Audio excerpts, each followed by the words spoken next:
Welcome each and all. We've got some amazing board members here. We're going to go straight to it. And this board is too large to fit on one slide. You see some of them are going to be leading with their voices today, and they're going to be panelists, but we have a 20-woman strong board. Gentlemen, you are welcome to apply to our board. We would welcome you, but it happens to be 20 very strong, amazing women who are now leading your Women's Fund, Miami-Dade. We want to thank them. We have many former board members and an incredible group of alumni who are supporting this organization. We have elected officials who support us day in and day out, and we have quite a few actually who are going to be joining us today, people who have been candidates or have served in the past. So too numerous to name, but we thank you for being here. We have community partners. Let's see who's already on. Malia, Leap for Ladies, good morning. Radical Partners and board member Joanne Godoy. There are so many of you who are here today. We know that Honey Shine and Overtown Youth Center are participating today. You know, this is definitely your Women's Fund, and we thank you for your direct service. Marilyn Gladstone, our founder, texted me last night saying, we've got this. She's thrilled with the work that this current Women's Fund, current iteration of her Women's Fund and her founder principles are guiding. And she watches these. So we have to say very special shout out to Marilyn Gladstone. Donors.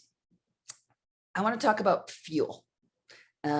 We have to thank, and go ahead, Viv, 1 Billion Rising and the Scaola Family Foundation really fuel this Impact Collaborative every single month. And many of you, Janet Graham, Casa Valentina is in the house. Say hello to each other in the chat, please. This is your Women's Fund. So people ask, what does the Women's Fund do? I wonder the first time that I came to an amazing Power of the Purse many years ago. What I would say is that we keep the bright, shining spotlight on women and girls in our community because we know that equality and equity do not exist anywhere in the world yet, but we can focus on our community to make that better. I say that we come here once a month to the central plaza of our great city to join our tribe and to meet together to put on that gender lens to focus on women and girls. And I'm going to take that story to another metaphor.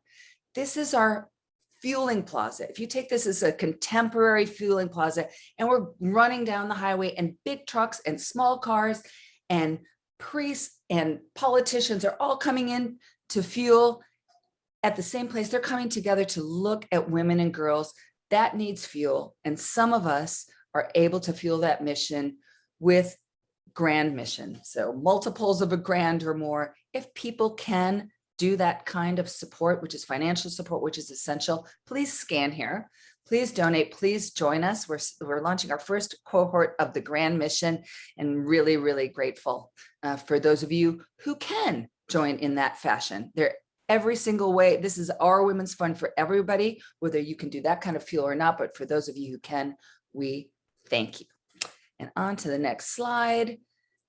The legal community has a really seriously good time networking for a cause every year. That serious cause is us. They missed it last year. Raise the Bar is back, and we're doing it at History Miami, tying all kinds of things together, including the illustrious history of this organization that has fueled Lotus House, Casa Valentina, who is here in the house, their first grant, FUM, their first grant from Your Women's Fund Miami-Dade. This specific event is for everybody who's involved in the legal community, and that's pretty much all of us, so you are welcome. Please join us if you can. Our website has all of the information.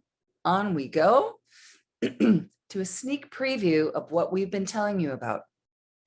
Those of you who came to the Power of the Purse heard Dr. Maria Ilcheva, who is our board member from the Paris Metropolitan Research Institute and here with us today. You heard her give we did a little cartoon about how Dr. Ocheva was building a dashboard. She's building a dashboard full of data that all of us can feed from to keep that focus on women and girls. That dashboard is still being built, but we're giving you a sneak preview because it reflects on our topic for today. This indicates leadership, key indicators in leadership. In our state legislature here, that gold, that bold and gold is us. That's the women. 25% of our state legislature is led by women. Of our congressional delegates, we have representation of 60%. Let that sink in. Good progress, interesting people stepping up. In our county commission, 43%. In our municipal councils, just 34%, interestingly enough. And of the 34 mayors, 7 are female. We can apply that as we move forward here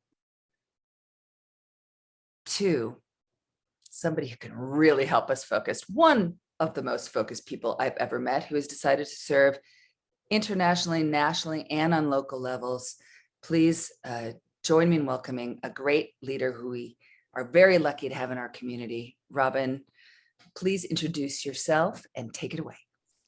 Thank you, Mary. I appreciate that. And my thanks also to Carolina and Viviana for putting this together. I appreciate the invitation and I thank you for thinking of me.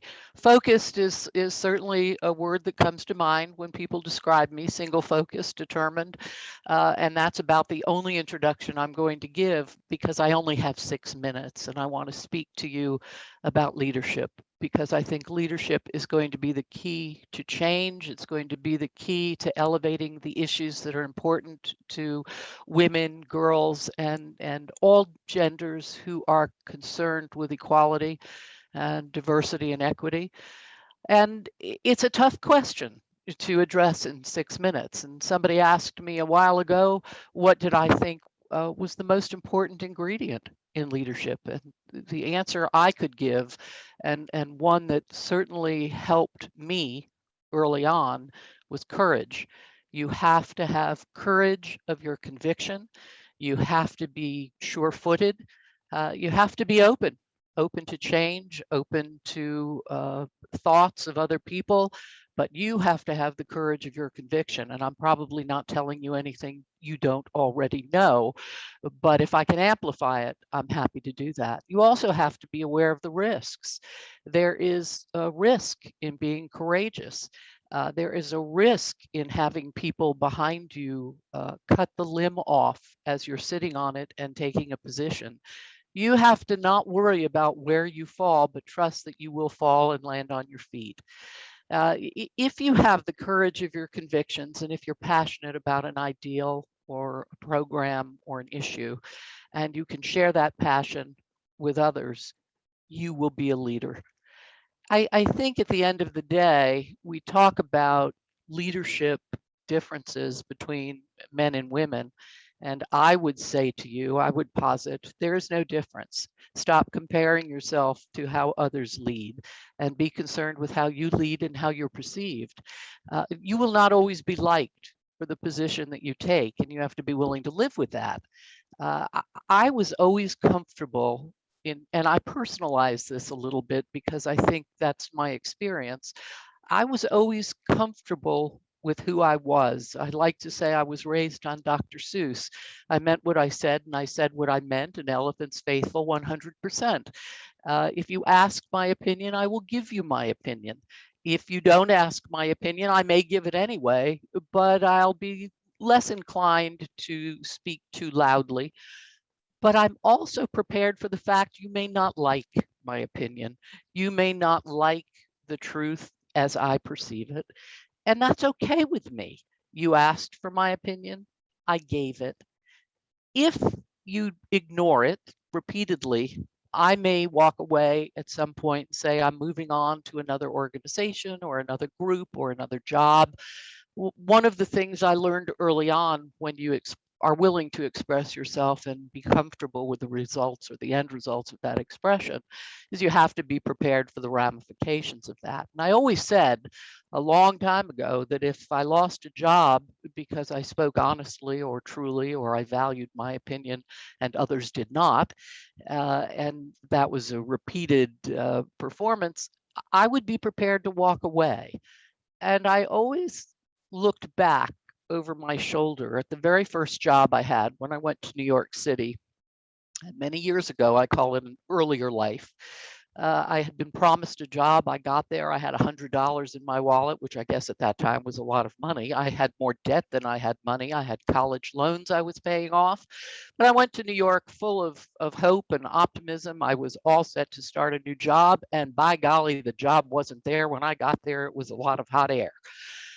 And I went to Central Park because I thought, well, I need to think through what I'm going to do. And in Central Park, I met a man who was cleaning the sea lion cage. And I said to him that I was going to report them to the Marine Mammal Commission because the conditions in that sea lion cage were appalling and they ought to be ashamed. Mr. Beecham offered me a job. Mr. Beecham was responsible for the New York City Zoological Society's Zoomobile. It traveled throughout the 5 boroughs of New York, and they were looking for somebody who could clean cages. And he asked, did I have any experience with animals? And I said, well, as a matter of fact, I did, but I've not really driven a van. He said, no, you don't have to drive. You just have to clean cages. And I said, well, I could do that for 6 weeks. So my first job in New York City was cleaning cages on a traveling zoo. And what that taught me was, as I went through many different jobs, I won't say better because I actually loved the people I met and I loved the animals I worked with. But as I went through my career, I reminded myself that if I had to leave a job because I wasn't comfortable with either the direction of leadership or the fact of how I was perceived within that leadership circle, I could always clean cages at a zoo. I had a very good skill set. I was really good at cleaning those cages and caring for those animals.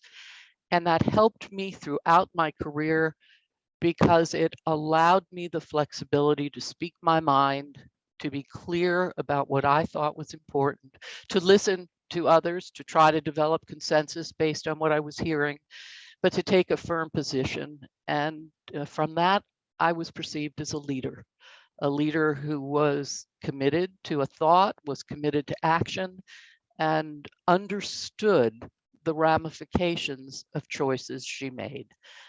I think today, as you look at the discussion, which is going to center around the county budget, I would ask each of you, in your own perspective or respective positions, have you ever sat through a county budget hearing? They're fascinating. When I was head of the Southeast Banking Corporation Foundation many years ago, the first thing I did was sit through a county budget hearing because I wanted to know in advance the organizations that were going to be cut or reduced in funding by the county so that I could prepare Southeast Banking Corporation Foundation for the influx of potential proposals that may come into the bank. And I think what it gave me, and I did that year after year after year because it was illuminating to me to see how the budget process worked, how decisions were reached, where the choices were not clear cut. How did you come to a decision? Some of those answers are not pretty. Some of them are strictly political. Some of them are weighed in by tremendously successful lobbyists who are well compensated to represent clients. What was missing were the clients representing the organizations in the early years. That has gotten tremendously better, and it's gotten better, interestingly enough, because of the dedication and hard work of the woman who is now mayor. Daniela Levine when I first met Daniela many years ago, represented struggling organizations and marginalized people who did not have a voice at the table, and she helped them understand what their voice was. And so as you fast forward now 10 or 15 years, the voices at the county budgeting process have changed, and the budgeting priorities have changed, but they've changed at a time of reduced resources, and it has made some of those choices at the county level extraordinarily difficult. The more you can help educate your commissioners in between the budgeting sessions, before the budgeting process starts, the sooner they can help make decisions that will impact you and your organizations and the communities that you want to see changed. It doesn't happen overnight, and it comes with a great deal of trust, and that trust comes from your willingness to lead, and to lead from a base of honesty. It shouldn't be viewed as a shell game or a trade-off. It should be viewed as, what are the needs of the communities I serve, and how can I help amplify those needs so you understand on a day-to-day basis the impact of those budgeting dollars. Equally important, I think, is in understanding that decision-making process, is understanding the role that you play in trying to bring balance to the county budget. You don't always win. We don't always get what we want. Learn to be a good loser. Learn to take that loss and turn it into a win the next time you have an opportunity. It's important to understand the needs of the people making these decisions, as well as the balance they are trying to bring. And again, as I said, it's not always a winning scenario. I suspect that I've exceeded my time, for which I will not apologize, but I will say thank you again for including me in this conversation. If I leave you with one thought on leadership, we've talked about courage, we've talked about risk. I have to say, to thine own self be true. Trust in your vision, trust in your mission, trust in the fact that you've developed a consensus amongst and between those with whom you work, and share that vision with others thoughtfully and respectfully. Thank you for including me, and I look forward to the Q&A at the end of this, and to hearing my colleagues Gloria, Danielle, and Adele as you talk about specifics with the county budget. There are many leaders in this Central Plaza today, and they're joining me in thanking you for that, Robin. My pleasure. Apologize for thanking you. This Impact Collaborative is slightly different because we iterate, we're talking about the present, we're talking about ways that we can be current. And that's why this Impact Collaborative is slightly different, but some things are the same. We want to hear from you. Please participate in the polls. Please fill out the survey that you're going to get in your inbox the minute that this Impact Collaborative finishes.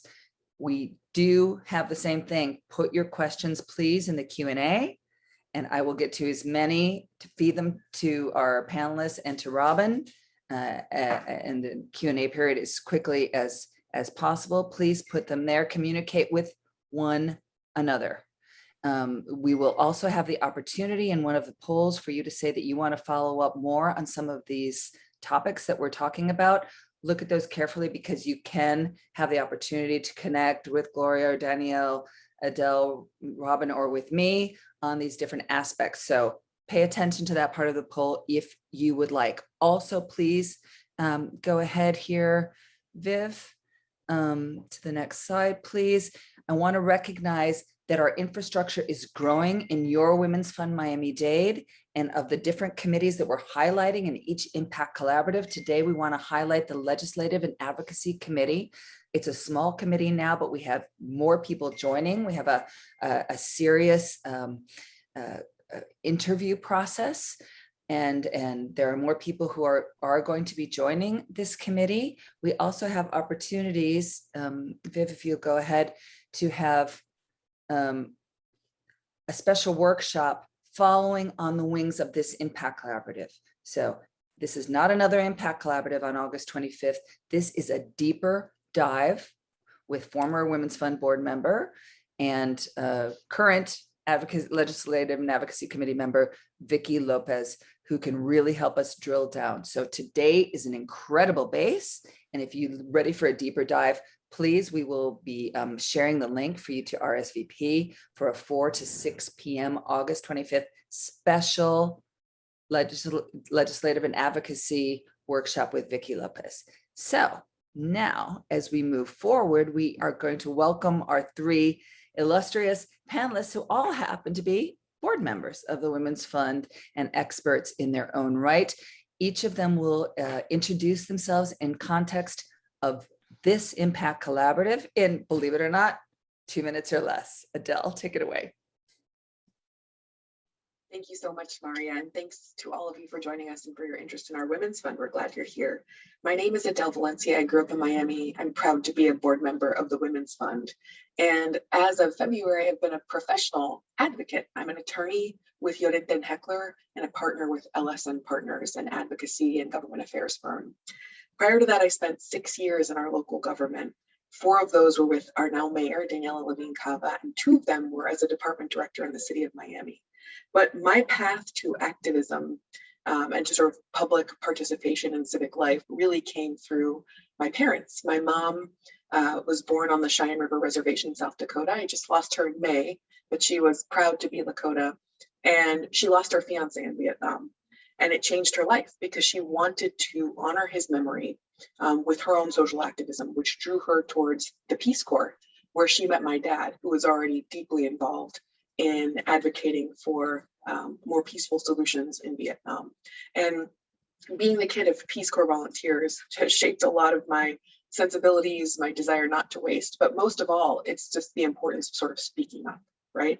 And I think ultimately that's what advocacy and activism are about. Activism has sort of a charged term, but Webster's definition is really just a person who campaigns for social or political change through direct action. We have a lot of examples of really honorable, inspiring people who've been activists, and we have many in our own community.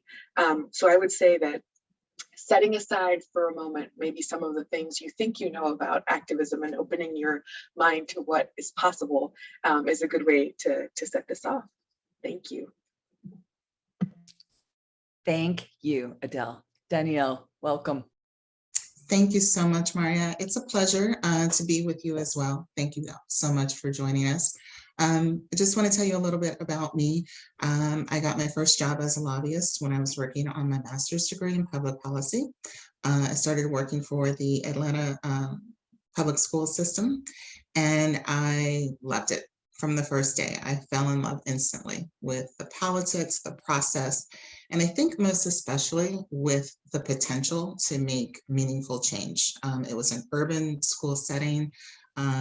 It was predominantly majority minority, and it was it had everything, right? So it wasn't just about education. It was about transportation. It was about employment. It was a whole host of things. And so for that to be my first experience, it was amazingly fascinating, if I can say that.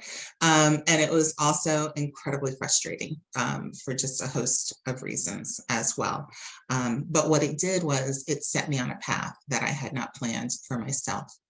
And so I finished my master's degree. I went on to earn my doctorate in political science.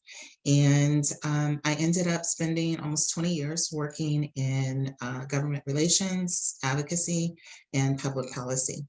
I've lobbied at the state, the local, and the federal level on issues ranging from education to energy and the environment to civil rights and liberties.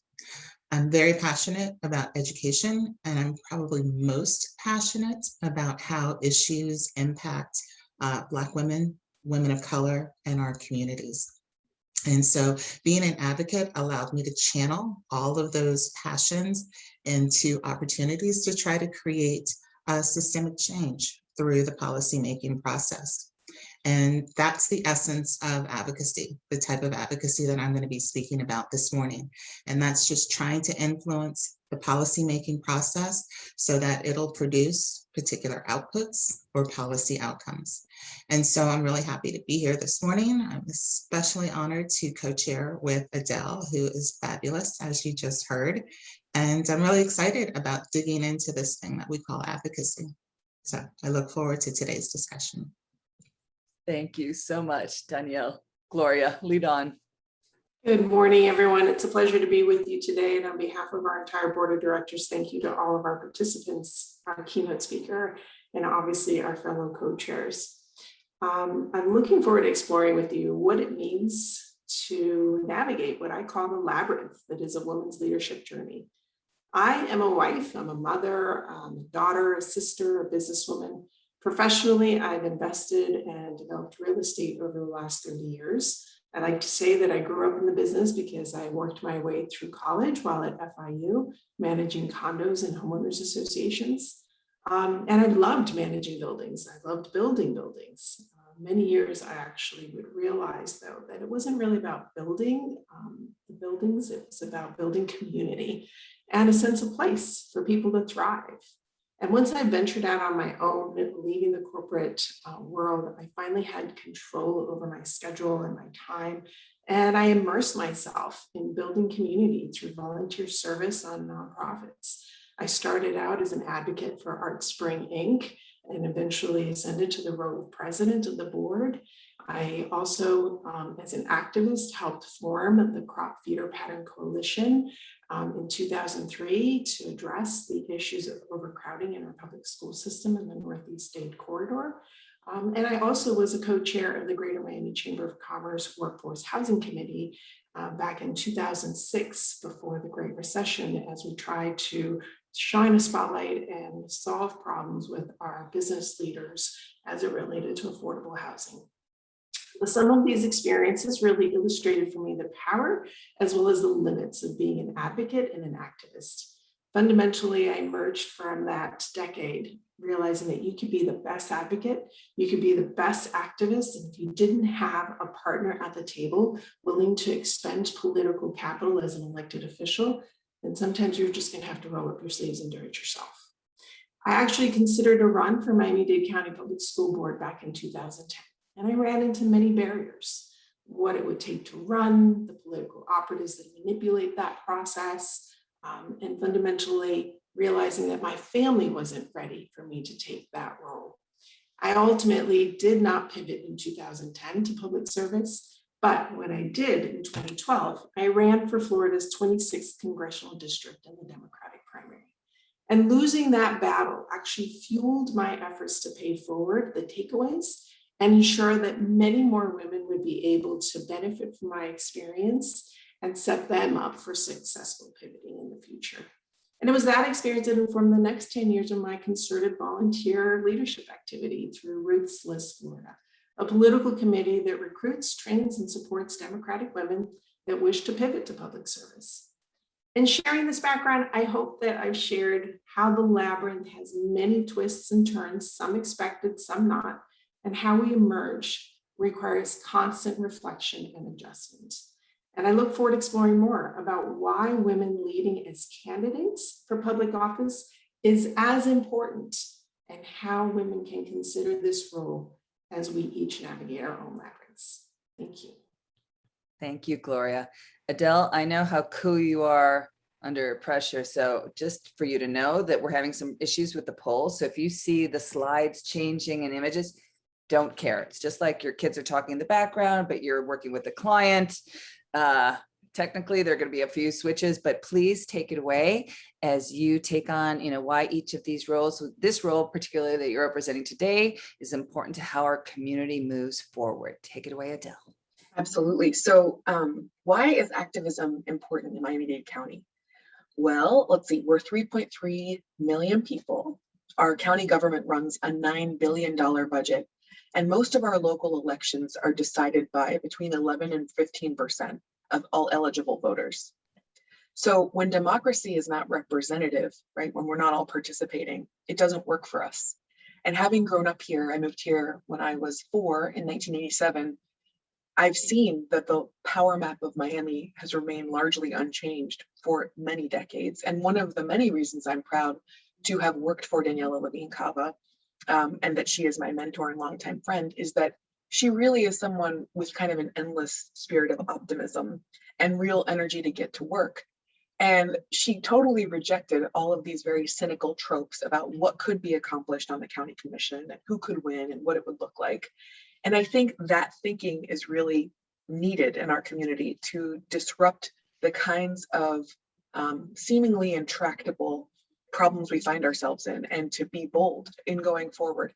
And the simple answer is showing up, right? The thing that disrupts sort of powerful interests, the thing that disrupts kind of tradition and history is when folks show up.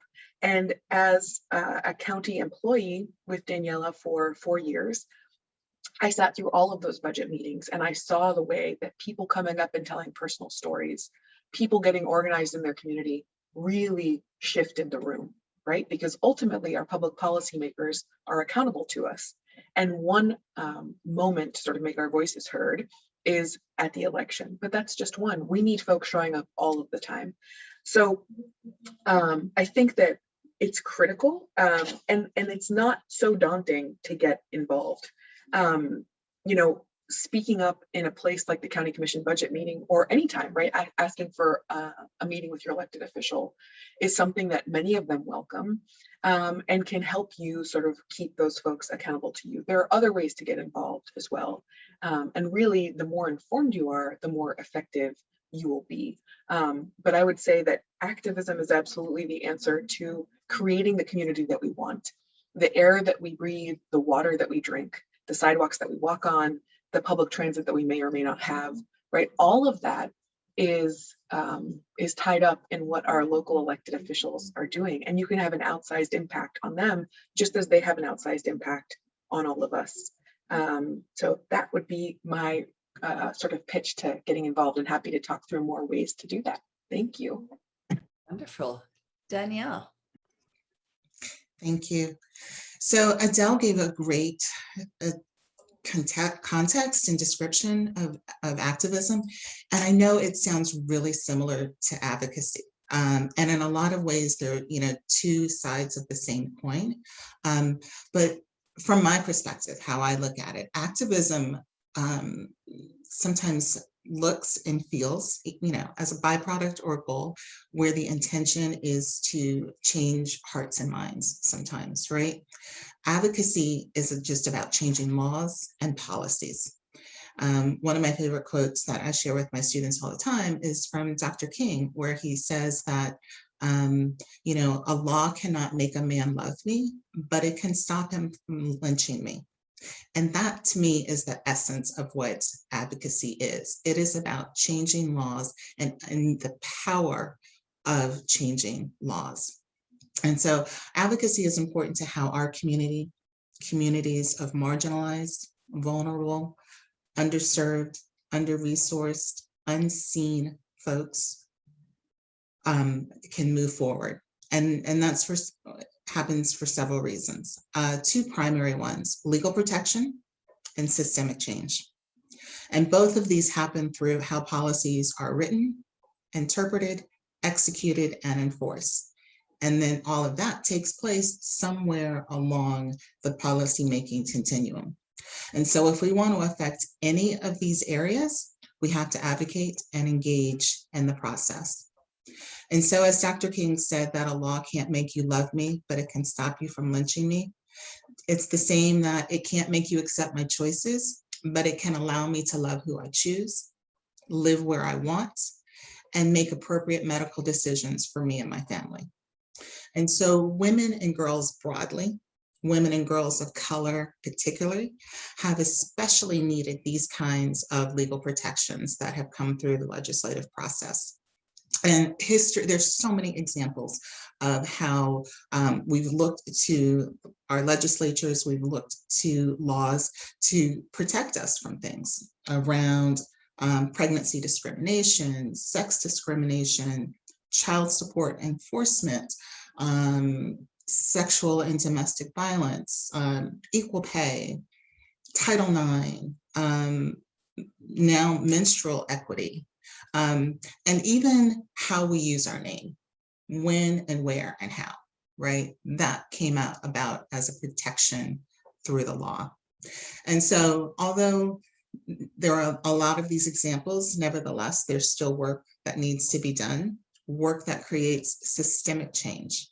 And that's the second reason why advocacy is important in terms of moving forward for our community. It's impossible to talk about the care and well-being of women and girls in isolation, right? So when we talk about women's and girls' issues, we're also talking about what? We're talking about healthcare. We're talking about economic issues. We're talking about safety, transportation, employment, education. I mean, just on and on and on, because they're all interrelated and they all support each other. And so advancing issues and sustainable change for women and girls requires engagement, and coordination, and coherence. And in order to maximize the impact or disruption, which I love that word, to the entire system, not just the parts. And advocacy gives us the tools to do all that, because advocates are agents of change.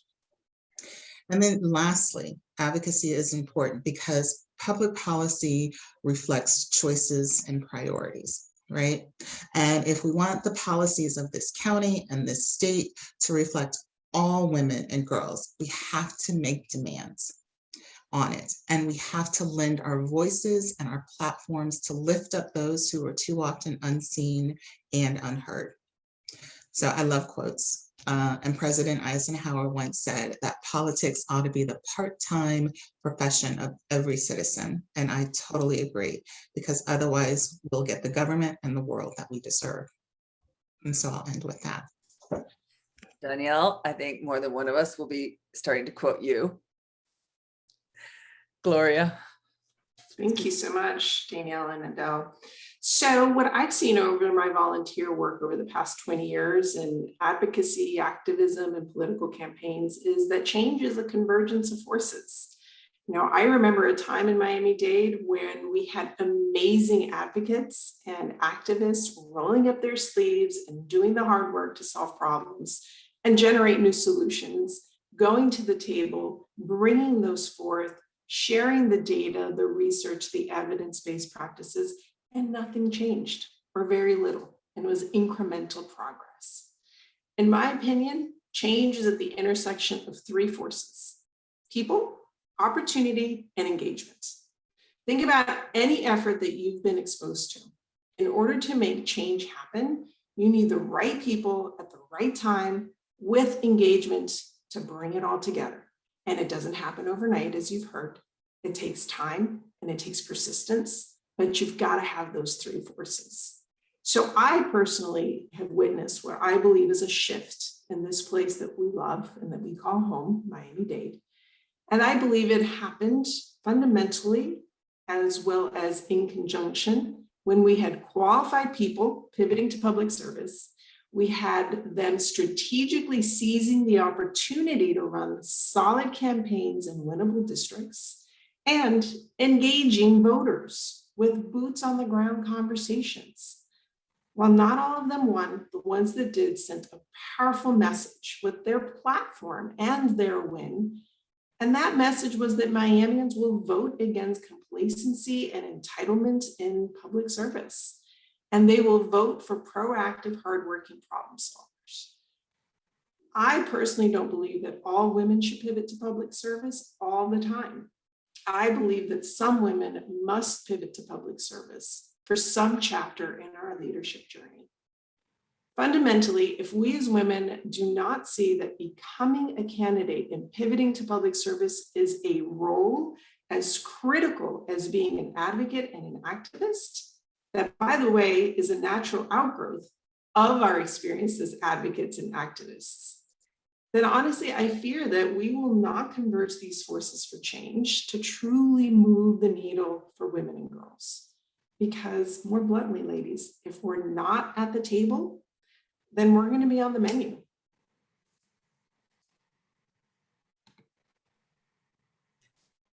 I'm going to give a moment, a beat for everybody to soak that in. That's powerful. Adele. Thank you. So I'm going to, come at this from a perspective of an administrative government employee, right? In interacting with activists and who was effective and who wasn't. When I was administering a public-facing city department, I made it a huge priority to meet with all of the activists in the city of Miami that I could, who had time. And I watched them during my tenure make significant changes. And part of the unique thing about being in Miami is that it's a community in constant flux, and big, bold changes are happening all of the time, right? You can see it in both positive ways, like if we look at the underline and Meg Daly's vision and tenacity to sort of bring that to life, and you can see it in negative ways. In meeting with activists, one of the issues that came up a lot was quality of life issues around the Miami River. So if any of you live near the river or the bay, there are a lot of reasons to be concerned, right? In terms of sort of pollution and speeding and harming our wildlife there. But the biggest thing that came up again and again was noise issues. And it was interesting because I worked quite closely with our police and our fire departments at the city. And I worked very closely with our Marine Patrol, who you'll sometimes see, right? These are police officers out on the river patrolling hundreds of miles of bay and river at a time, many of them. And one of the astounding sort of revelations that would come from each of these meetings we'd have with the community is that at the time I joined the city, there were 7 men and women who made up our Marine Patrol. So, people in the community were getting really exasperated and thinking, why aren't you solving this more quickly? Why aren't you giving tickets to scofflaws? Not realizing that these folks were the people who had to go diving in the lagoon if there was a dead body to find. They were the ones towing manatees that had perished out to sea, and they were responsible for dealing with all the noise issues on the river. So I think activists who are truly effective understand the difference between strategy and tactics. They are active listeners. They know the players in the room.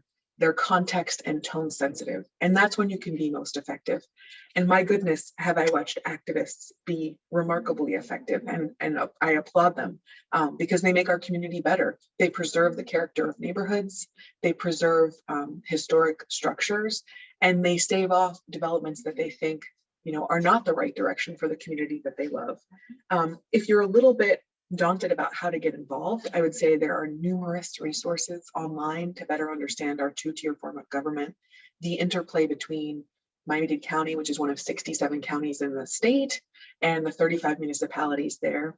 I would also say that it's really worth a look at the budget in brief for the Miami-Dade County budget, which you can hear more about if you join us for Vicki Lopez's advocacy training. But that budget document is a reflection of our values, right? And there's a really important, case to be made for looking at how we're investing or not in women and girls through that $9 billion document. But the final thing I would say is that it's important not to be discouraged. It's important not to get cynical and to think that your voice doesn't matter. I love Margaret Mead, and she says, never doubt that a small group of thoughtful, committed citizens can change the world. Indeed, it's the only thing that ever has. And my mom had that on her nightstand all of her life, right? And I love the optimism in it. And I believe it is true with everything that I am, or I would not be in the work that I am in. Finally, I have to tell you that Mayor Levine Cava's greatest piece of advice, which she gives frequently, is a 3-part formula for becoming a civic superstar, which you can do. And the first one is to get a daily dose of information. The second one is to weekly serve your community through volunteering. The third one is to, on a monthly basis, speak up, right? Not all of us love to speak up. For some of it's intimidating. So maybe you're writing an email, but maybe you're calling your county commissioner or your school board member or your congressperson or your senator. And if all of us did that, this community would look much more like we want it to. So thank you. Thank you, Danielle. So, in thinking about this question, I remember I was in the store one day and I was dressed down, I was just running in and out, super casual, and got into the conversation with a cashier about what I did at the time. And I was a lobbyist. And she didn't believe me, right? And I don't know if that's a good or bad thing, and it's because she had this perception in her head as to what a lobbyist looked like, right? So it was supposed to be 1, a man, to a white man in a suit with, really stiff leather shoes, and just, had this sort of aura about them. And I think that's the image that a lot of people have about advocacy and lobbying and government relations, that it's something else, it's someone else, and it doesn't look like them, it doesn't look like their neighbor. And that's just not the case, right? So just like I said with President Eisenhower, we can all be part-time. Politics should be a part-time profession for all of this. And what that means to me is advocacy should be a part-time profession for all of this. And so we all look like advocates, because we are. And so when I think about, figuring this out and how do you go forward, I say start where you are. And although we've, professionalized what advocacy is, anyone can do it, and you can do it in a number of ways, many of which Adele just spoke about. So you can write an email, you can make a phone call, you can meet your representatives, you can go to a budget hearing, you can testify, you can learn the how. We can teach you the how. The question I would ask you instead is, what is the change that you want to see in the world? What is the story that the world needs to hear? If you can answer that, you're an advocate. And so when I was working I spent 4 years working for 2 of Maryland's historically Black institutions. And I knew that the story that the world needed to hear more of was about how for Black, Indigenous families of color, the pathway to education is not just a game changer, it's a legacy changer. And I think of the story of my grandfather, right? So my grandfather had to drop out of school when he was in 3rd grade to help his family, and he had to go to work. And he, worked in construction. He didn't have a lot of options. It was Jim Crow, racism, and essentially he was functionally illiterate. But he did make a very good living. He did a lot of construction. He worked down in Marco Island, in Naples, building buildings and bridges, and, stories all the time about how he would have to wade into water that was chest deep. And my grandfather could not swim, did not like water, but he did all of these things because he and my grandmother made a decision that their 3 daughters were going to have an education.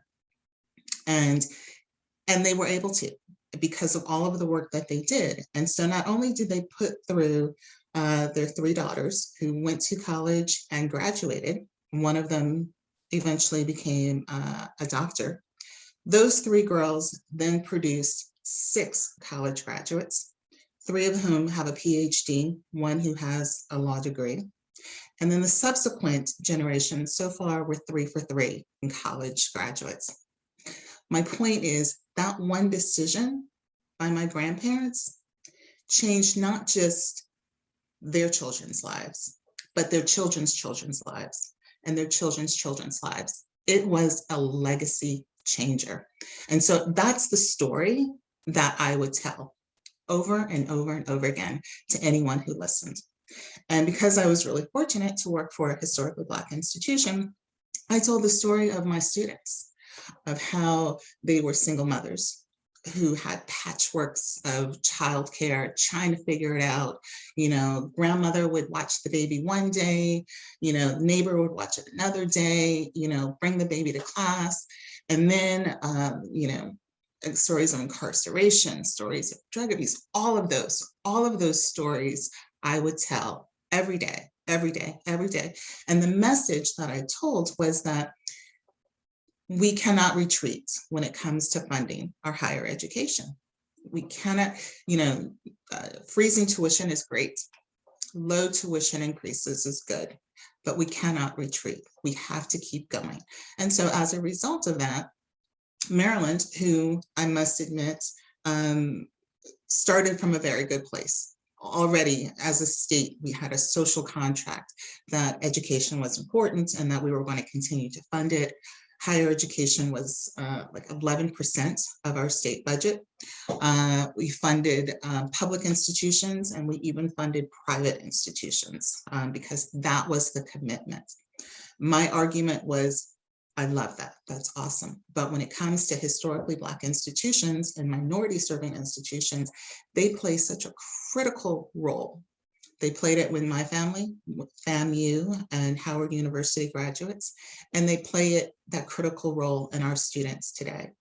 And so we were able to get, maintain our level funding and also get enhancement funding. We were able to get special programming funding. We were able to get supplemental capital funding because we told that story over and over and over. And so if there's a story that you know the world needs to hear or hear more of, you're an advocate. And so where you go from there, that's a process question, right? And another shameless plug for our August 25th advocacy workshop, that's where you will find some of those answers to help you figure out, what do I do? But the why, that's something inside of you. And if that's burning in you, we can get you to the next step. So again, the short answer is start where you are. Educate yourself about the issues that you care about. Educate everyone around you about those issues. Know that it's going to be an uneven marathon of small wins and big losses sometimes. Know that you have more power than you realize. And then most especially know that all of these pixels of gorgeousness on this screen, this is your ride or die community right here. And so this is not an individual endeavor. You don't have to do it alone. You have a community within the Women's Fund. You have a community within all of these organizations. And so we will be with you along the way.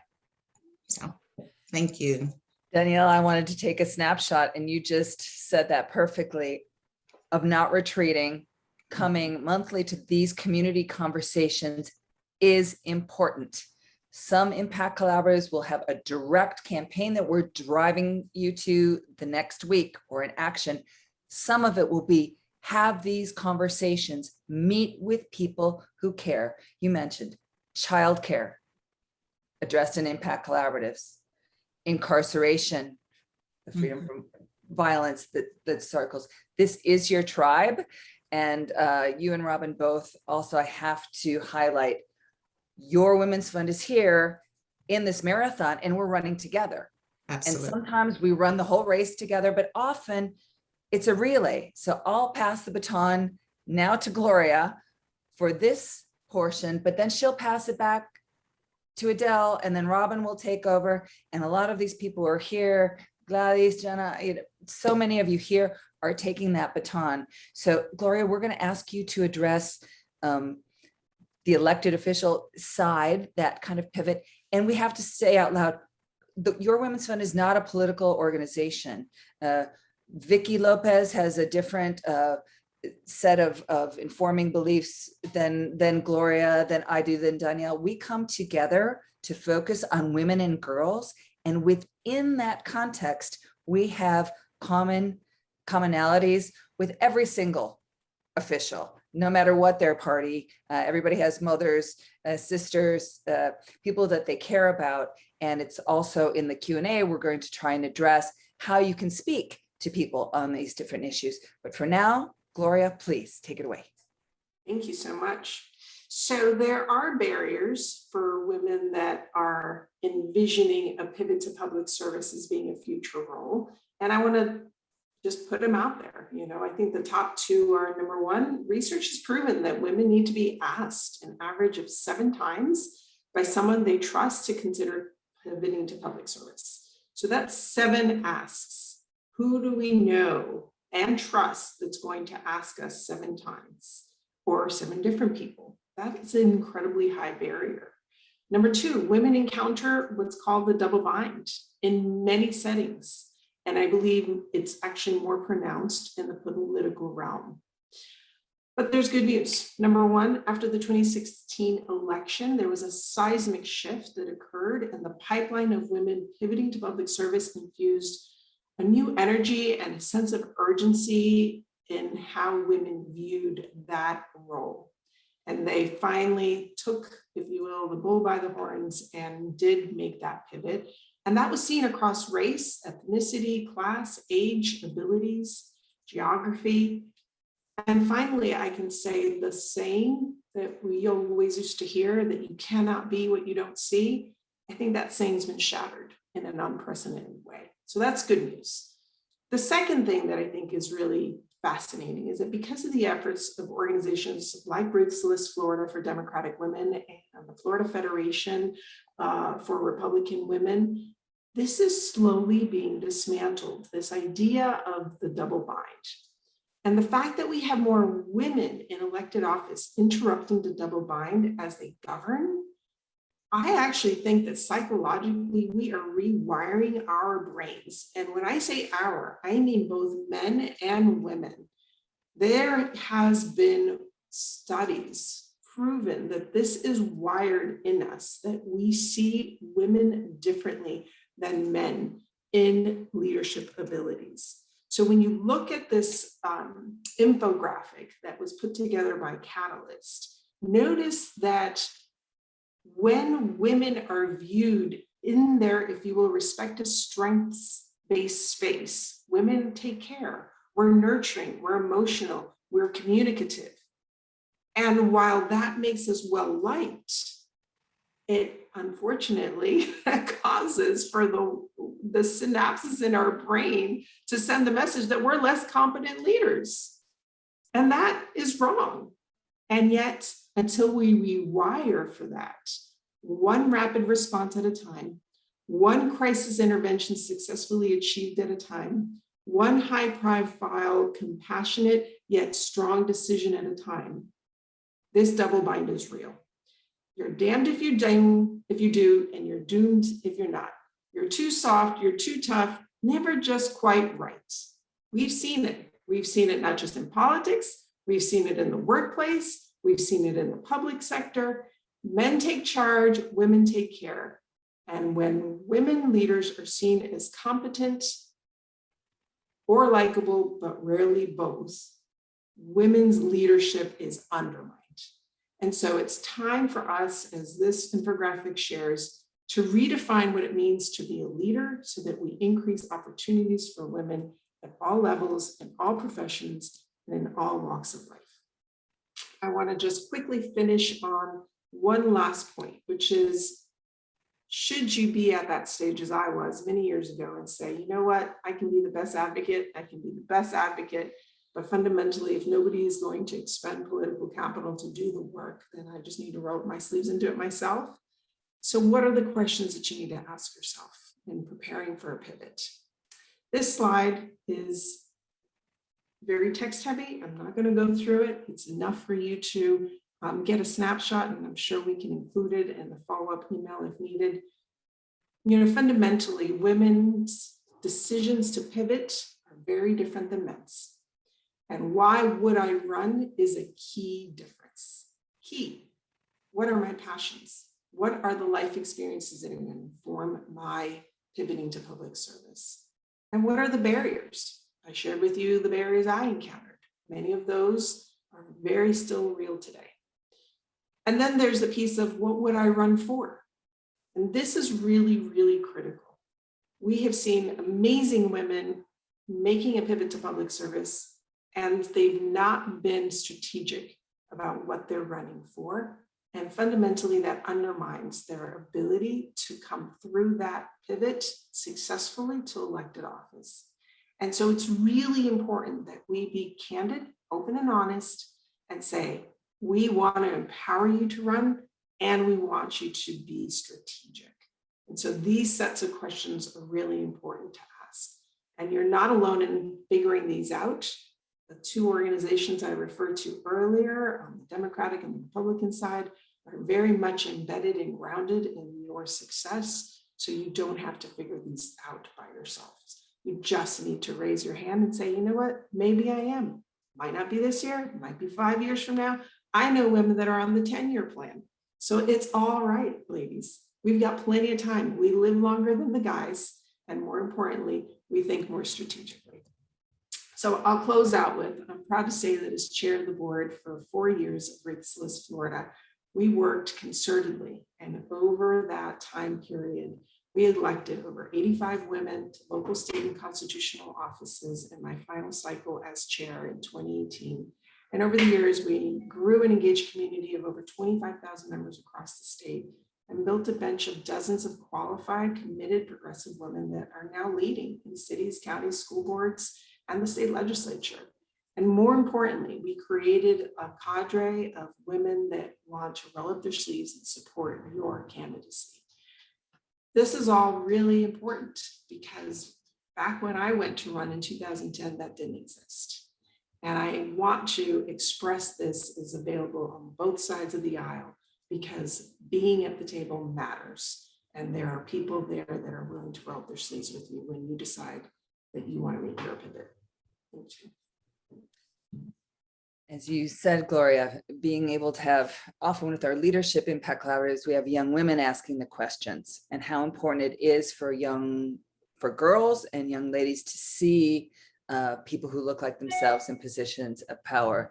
So, you know, I'd be remiss if I didn't say Marisol Centeno, who is here, who has gone up and run for office. Tish Mindingal is here working always with Dr. Dorothy Bendros Mindingal and others in public service, people who've taken that incredible commitment.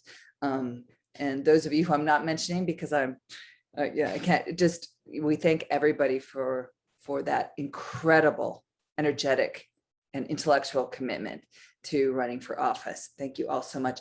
We're going to ask Robin for you to join now this Q&A portion. The first question I'm going to send to you, Adele, because we're talking about focusing resources on women and girls. And then Robin, Gloria, Danielle, anybody who has another example, we're going to ask you to follow up after Adele. But can you give us some concrete examples, Adele, of how advocacy and speaking up has affected our county budget? There's so many ways. I mean, from the sort of individual organization standpoint, right? I watched one budget year where Lotus House, which is really unique in the community, providing wraparound services for women and children, often who've been in horrific situations, was funded when it hadn't been contemplated in the budget that was going to pass that evening, kind of a thing. So there are those dramatic examples, but they're broader ones. I mean, this is a community where, you know, we had a massive backlog of rape kit tests, right? They had gone untested, some of them since the 70s, which was really disheartening and maddening for many of us in the community. And so, you know, efforts were made after the community sort of orchestrated a real massive outcry, and our local government got a grant to effectively test those. Commissioner Levine Cava, Mayor Levine Cava, when she was a commissioner, also passed the Convention on the Elimination of Discrimination Against Women, which is an ongoing framework that requires our county government to annually report out about the progress of women and girls in 3 critical areas: education, healthcare, and economic sort of security. So I think there are a lot of tools for keeping women and girls on the radar and at the table and in conversation. And there are lots of ways that our Women's Fund and other groups can sort of better make our voices heard to make sure that we're funding the priorities we see. Would any of our other guests like to give us an example? Gloria. Yes, absolutely. So I'm a founding board member of a nonprofit called Transit Alliance Miami. And back in 2017, we were closely following the county budget and realized that there was significant cuts going to take place to transit in Miami-Dade that, frankly, nobody stepped up to make an issue of that. And we, as an activist organization, rolled up our sleeves and put together a campaign where we collected postcards at various transit stations and had a very, if you will, intentional tactical campaign leading up and through the budget cycle that in essence put a hold on those cuts. And we were successful, not in acquiring new funding, but we assured that the existing funding would stay in place, and frankly, drew a red line for the first time in this county around what the impact of those cuts were going to be on the women that work at the hotels on Miami Beach and take 3 buses from Homestead to get to Miami Beach and a 2.5-hour commute, both ways, and what that meant to cut that, line, and more importantly, what the implication would be if we could provide better service going forward for those women and those workers that would be able to have a more efficient ride and access to transit so that they could actually then go home and frankly be a part of their children's after school, homework activities and not spend 4 hours, commuting to and from work.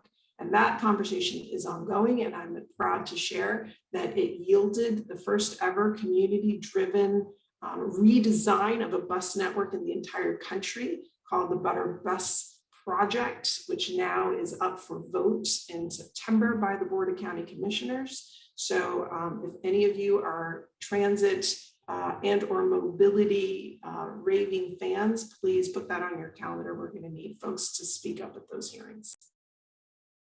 I'd like to touch on something that Danielle mentioned and then Adele also touched on in terms of whether it was activism or advocacy. And I think to quote Danielle, what's the story? You want to be sure that you can articulate the story. And I would just add to that, and I'm not putting words in Danielle's mouth, but I would add to that, and can you say it in 1 minute or less?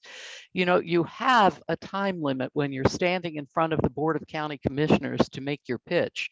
And most people hem and haw before the first 35 seconds has disappeared.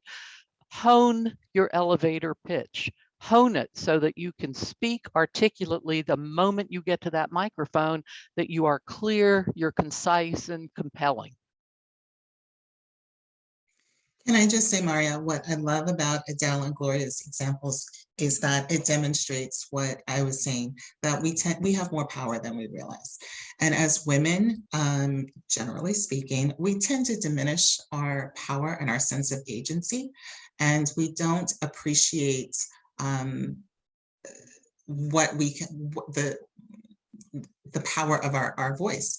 And so these examples show that showing up and speaking out makes a difference. It may not happen that particular day, but over time, showing up, speaking out, showing up, speaking out.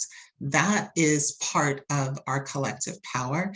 And I love that these examples demonstrate that you don't have to have the fancy 3-piece suit or all of the degrees or all of the experience to do it. You are an advocate just because you are an advocate and you have a story or there's a change that you want to see in the world. We have some of the busiest people on the planet here today. We have people from the Children's Movement of Florida, from Leap for Ladies, Overtown Youth Center, Florida Clinicians for Climate Justice. My goodness, Gladys, we have so many incredibly busy people here. They don't have time to do everything they need to do in a day. So how can we give them a few tools to focus what they need to do to be able to show up for those first budget meetings? How do they identify the couple of places where they might be able to speak? Can we break it down for them? Who'd like to take that?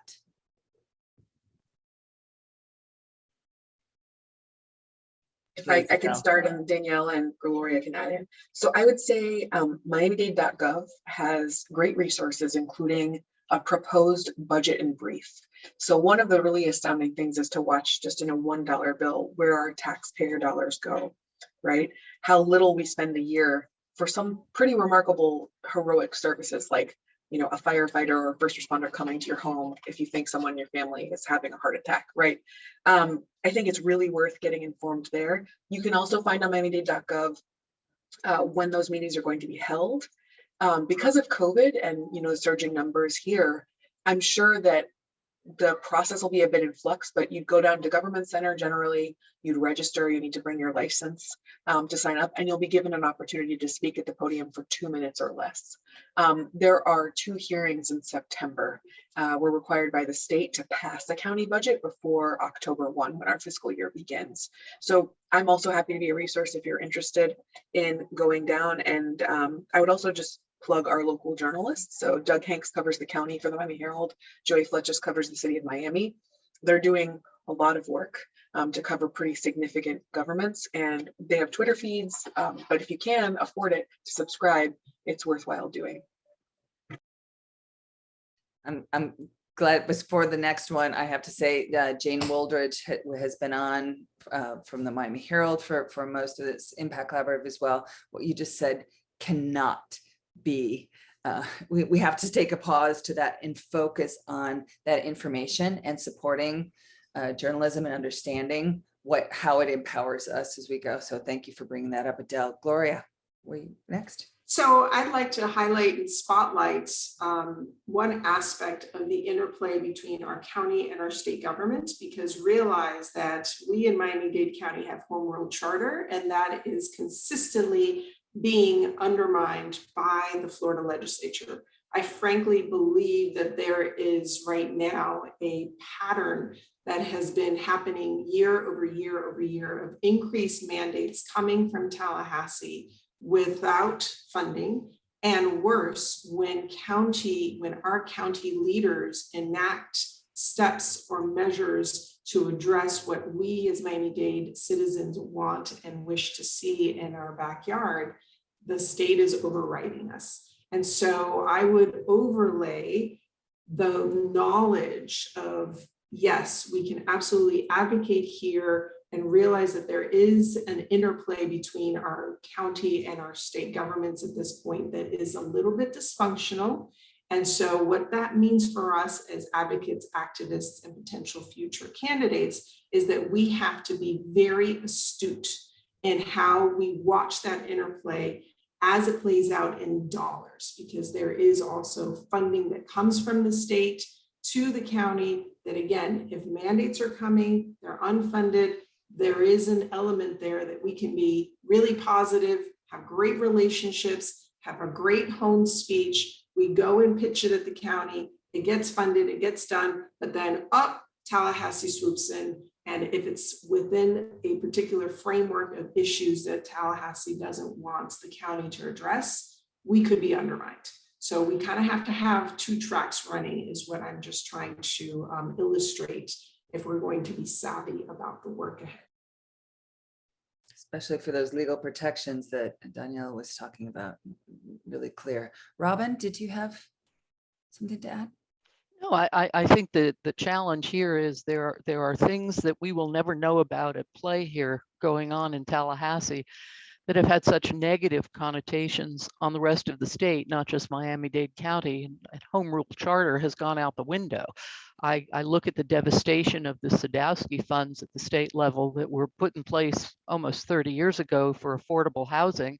Bill Sadowski was an advocate for affordable housing. He was a legislator, he was Secretary of State, Secretary of Housing.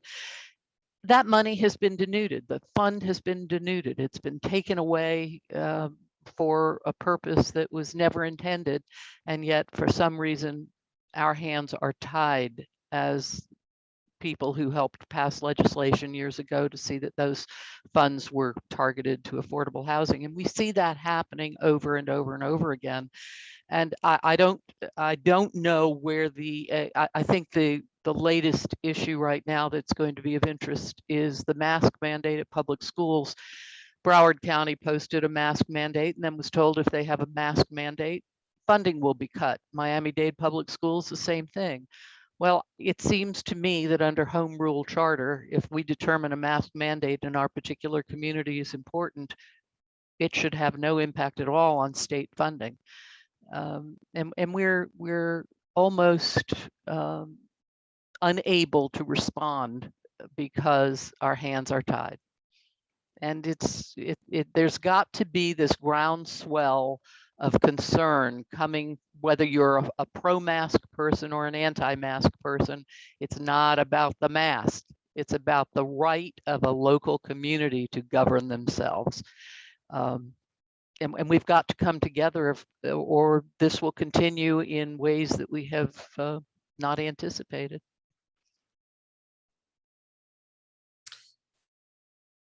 Dr. Catherine Toms has a question here for you all. That she's saying that, you know, her daughters are a little bit shy, but have very strong opinions and strong voice. Can you give some tips about speaking up? Take a class at Miami-Dade Public Schools. I'm sorry, Miami-Dade Community College. Take a class in public speaking if you're not comfortable. Practice. Stand up. You know, I used to say many, many years ago, I'd say to my mother, you don't know anything about what it is I do in my professional life. So I'd like to talk to you about this program I'm doing, because I'm about to make a presentation. And if you understand it, they will understand it. And so I would use my mother as a sounding board, and I'd give my little speech, and she'd say, well, that was not clear, or she'd say that was really clear. And so find a way to practice. And perhaps the Women's Fund could do a program for young women who need help in their advocacy or their activism in making that 2-minute elevator speech. I'll give my tip. The first time I spoke in front of my state legislature was the Wisconsin legislature. I think I was 14 or 15. And of course I was nervous, but the key was, Dr. Toms, I wasn't talking about myself. I was advocating for youth with developmental disabilities. And there is nothing like the out-of-body experience, an empowering experience, is it being about something that you care about. So my bet is that your daughters are already ready, as long as they get that script and that elevator speech and practice it in front of you once or twice. My bet is that they're already ready. I'd like to say that as we do the deeper dive on August 25th, we will be getting empowerment and tips on 2 different ways to advocate. One thing, we have people here who are going to advocate and need to advocate for women and girls via their organizations or in their families. So whether it's the children's movement, or whether it's LEAP, or whether it's Honey Shine and Casa Valentina, you all are going to get more and more tips on how to do that. But many of us want to come together and advocate together. So as your Women's Fund continues to build these coalitions, we will have those topics that we can pull the proverbial pacifist trigger on together. So we will have opportunities for you to come as the Women's Fund Miami-Dade, and I don't know, we'll all wear gold and black and show up just as I have, for the example that Adele, you gave earlier. I've shown up to speak for Lotus House, and we all put on the pink t-shirt, and it did make a difference.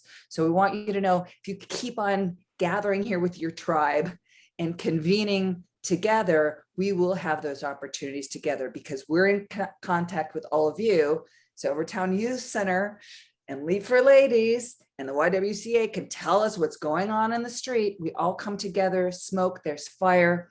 We bring the experts together, and then we know how to act. So whether it's a 2-minute elevator speech that we're all pretty much repeating in our own way, that makes it easier, that will also be possible. So please stay tuned.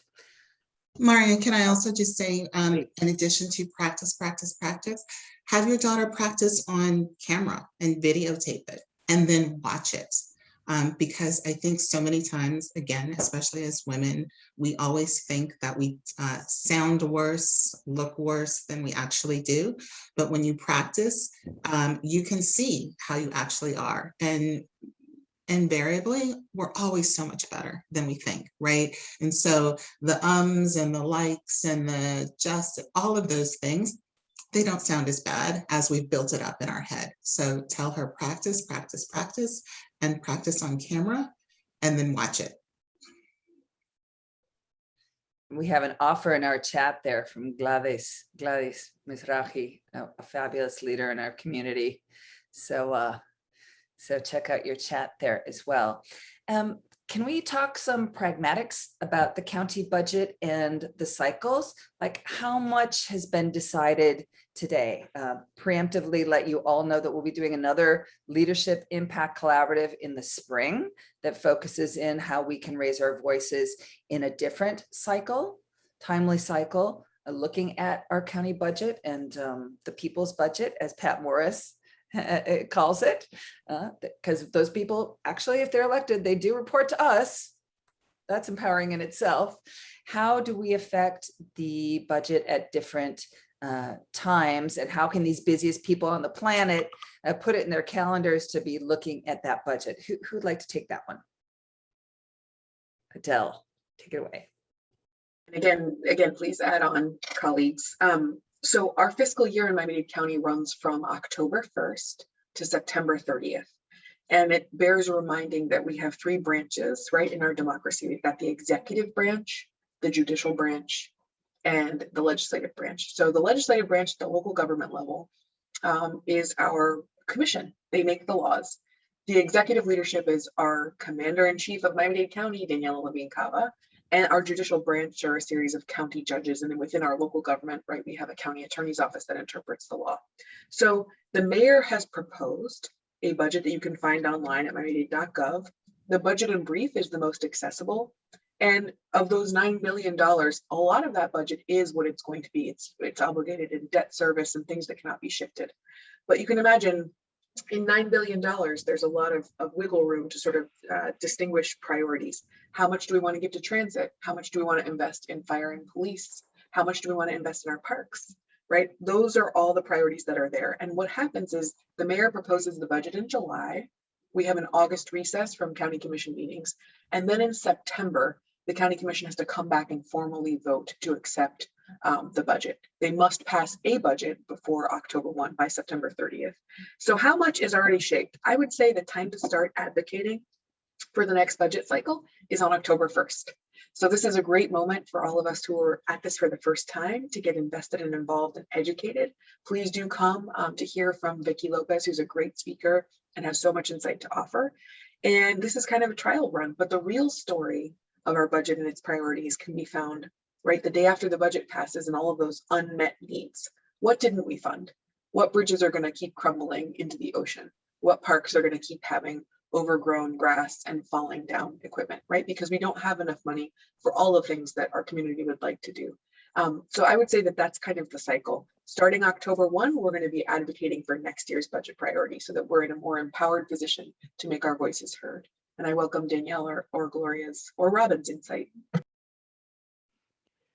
there's a part of me that says don't wait. I think it would be a great dress rehearsal for you to go to the budget hearings, and they can last forever. But I think there are two of them generally, and I think it's important for you to take the documents that Adele suggested, go to miamidade.gov, look at them, review them, and if there's something that jumps out at you, don't wait till October 1st, sit through this budget cycle. If there's nothing that jumps out at you, but you want to get your feet in the water, sit and listen to the conversations, to the presentations. What are the arguments? What is the county commission? What are the individual commissioners looking for? What is it that is important to them as individuals? What is happening in each of those districts? I personally think the worst thing that ever happened to Miami-Dade County was to go to a district commission, because nobody is looking at the whole. Nobody is looking at the totality of the community, except for the mayor, who is in the middle on this island looking at the totality and trying to convince her colleagues this time around that somebody has to be taking the whole into consideration. So if you can understand the individual pieces, it makes it a little bit easier when you have something that you're passionate about to address to each of those commissioners, because they may not share your individual passion in your individual locale. Gloria, thank you. So I actually want to take a little bit of a different angle on this, because realize that there is an election in November of 2022. So there are current candidates that are going to be seeking your vote. on the ground. They may be canvassing, they may be attending events that you're going to. I would encourage you to approach them, introduce yourself, and ask them, what will you do differently with the county budget? I think it's a simple question, and they should be able to give you a very direct, simple answer. What are the top 3 priorities that they will turn around if elected and reflect in this budget that is a reflection of priorities? Simple question, should get a direct answer. If you don't, I think that's very insightful.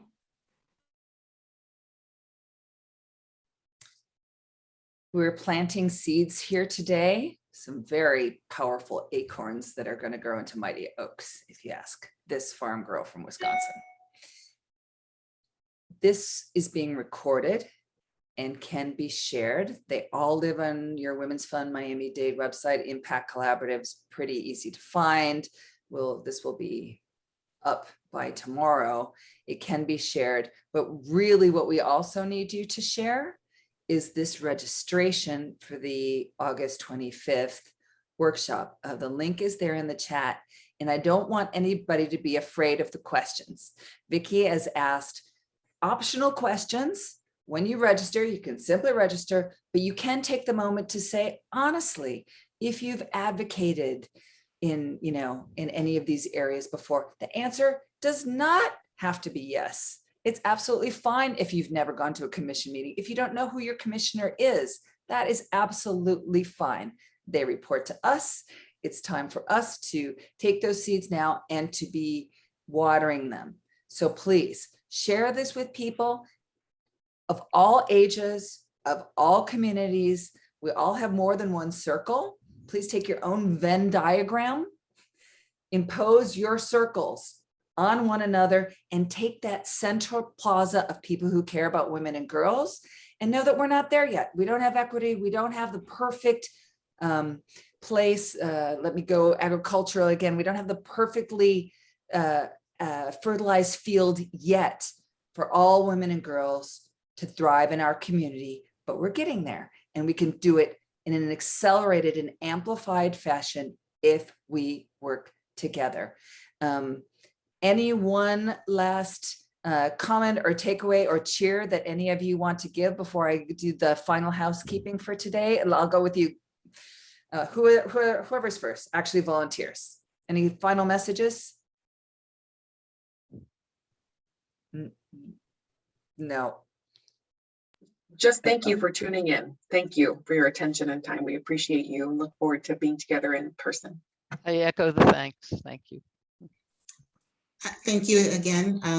And I just want to say advocacy is accessible. We're all advocates and we can all do it. This should be the part-time profession of all of us. Fantastic. Okay, stick with us for a few minutes here. Just let you know, Vicki Lopez will be on the 28th. We are creating some infrastructures here as well. If we can go to this, women, we have Women's Fund Impact Agents. There we go. There we go. We are organizing our organizers. This has always been your Women's Fund Miami-Dade. Many of you have been very instrumental and have carried this organization on your shoulders for many years in many ways. We are building infrastructures, and one of those infrastructures is our Women's Fund Impact Agents Volunteer Corps. What is that? It's a place for you to keep in touch with us for opportunities to act. So as our legislative and advocacy committee comes out with specific actions that we are going to ask you to press the pacifist trigger on and to act in advocacy or activism, that will be how we will be able to connect with you. If you're able to share the richness of this experience and invite other people to the tribe to come and be part of these impact collaboratives, we'll help to organize you there. You'll find out what's going on with Power of the Purse this year. Can I be on the host committee? That kind of thing. We're not a membership organization. What we are is a community that owns this org together. So this is one way that you can really keep connected. So we encourage you to join us, and you're going to be some of the first members. So you're going to really inform how this volunteer corps acts. Okay, and on to the next one. The measurement, Arthi, our vice chair. Arthi Ramappa, brilliant strategist, tells me, Maria, everything is measurable. And I melt into her intellectual arms and say, thank you, Arthi, help us to measure. We are applying for grants. We are going to our politicians. We are going to our public service providers. We're trying to affect budgets. The more things that we have measured and show how powerful this bold in gold is together, the more powerful we will be as a collective. So please, filling out a survey is one of those ways that you can empower your org. Thank you so much for doing it. And then come back next month, because this is our conversation. I listen to podcasts, I listen to NPR, I am a member of Amnesty International and other organizations. I count on them to tell me what's going on in certain aspects of the world. This is your place to come and focus and know what's happening for women and girls in our community. Our next pillar that we'll be addressing is our health and well-being pillar, and we're focusing on a very important topic: girls' mental health, special risks in 2021. We have confirmed a keynote from an amazing leader from the CDC. So please join us right here, 9 a.m. sharp, but come early if you want to hear us banter on Thursday, September 2nd. Thank you all for being here.